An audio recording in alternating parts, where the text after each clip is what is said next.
Lonely Attack on the Different World, web novel chapter 90. No matter how you think, the problem was with the question, yet it is somehow my fault when I try to answer it. Day 37, morning, the faraway labyrinth, outside.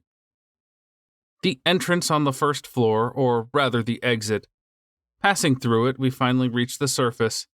The light was blinding, but I'm sure everyone welcomes it with smiles. It seems that outside the sun just rose, marking the beginning of a new day. Finally, a new day we all greet together. Finally, the outside, the grand escape, illusion. Haruka-kun was also overjoyed, getting out of the labyrinth after spending a whole week there. But there wasn't a speck of illusion or subtlety to this. He forced his way here.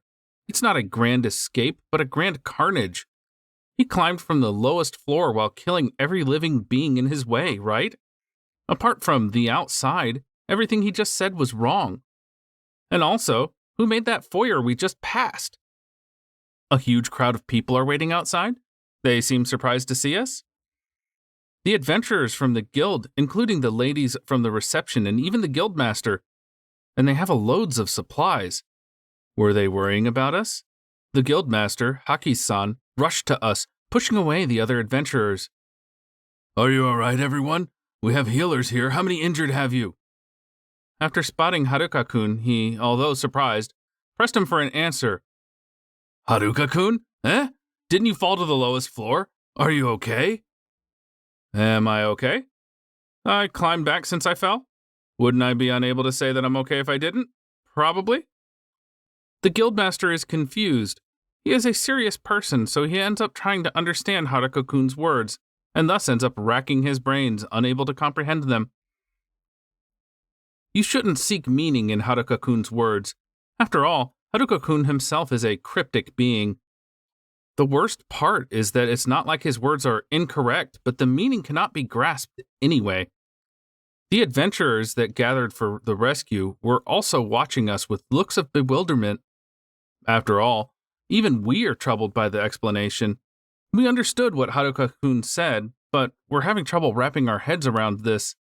Our common sense rejects it. If we accept this, both our common sense and our heads will turn weird. Thus, a rejection occurs. That's why we can't explain, not a single one of us. Long time no see? Or rather, nice to meet you? Actually, why is no one looking at me? Adventurers had noticed Haruka-kun all turned their head 90 degrees. Some of them even went further and probably hurt their necks as a result. Ugh, what a scary sound. Meeting eyes with Haruka-kun had probably just become that much of a trauma.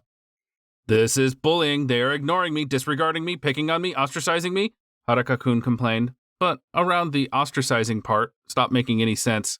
Let's ignore him. Considering how far he went with his list, there's probably no meaning to it anyway. The guild was building a base camp to support us so that we can resupply, rest, and continue our fight with monsters underground to reunite with Haruka-kun on the lowest floors. Everyone gathered here for that, for our sake. And yet, the very person that fell in there is complaining. Though at this point, it is so incomprehensible that I'm not sure he is still complaining or not. Let's just ignore him. I explained the situation to the best of my ability. What we knew happened. I'm sure it will confuse everyone. After all, even we are confused. Even the person that did all of this didn't get what happened. So I explained the most important parts. That the dungeon was dead, that all the monsters were wiped out, that everyone is fine, that the dungeon won't revive. It can't come back to life since the dungeon master is not there anymore. Though I'm not going to mention that the dungeon master is standing right next to us, feigning ignorance. I mean, normally no one would expect a dungeon master to go for casual shopping in town or stop at a local inn. Probably if someone said at the inn's reception, this person is the dungeon emperor, the poster girl would begin a weird dance with tears flowing from her eyes. I also don't think that the gatekeepers will be very eager to let them pass if they heard, "Here is the dungeon emperor," but I'm pretty sure that if they act unkind towards this dungeon emperor, then Haruka-kun would do something far nastier in return. So keeping silent here is for the sake of the town's peace. After all, it is the tamer who is the real danger to the town. Dungeon Emperor actually seems like a very good person.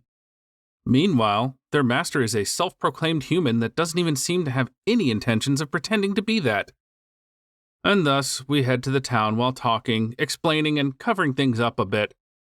Everyone has the same expression, showing their inner conflict about whether they should be honestly happy about this whole situation, or should they accept it all in the first place. Their heads seem to have a hard time catching up with everything that just happened. Thank goodness, no one simply accepted it. Looks like this world doesn't have other specimens like Haruka-kun. The town came into sight. Somehow, it looks very nostalgic. With Haruka-kun being together with us, the town and the inn seem very dear, if we forget its name. In front of the town's gate stood armed guards forming a line. Looks like they are preparing something. That's the squad that Omoi-sama is assembling to rescue Haruka-kun. I'll go explain the situation to them. With those words, the guildmaster hurried to the soldiers. Such a diligent person. Looks like even the townsfolk were worried. They were trying to rescue him and us. The outsiders, the newcomers, the troublemakers, us. Well, there is only one troublemaker, though. And now he tamed and brought along someone who, in a certain way, is even more troublesome. Though it probably would be more accurate to call them a walking calamity than troublesome.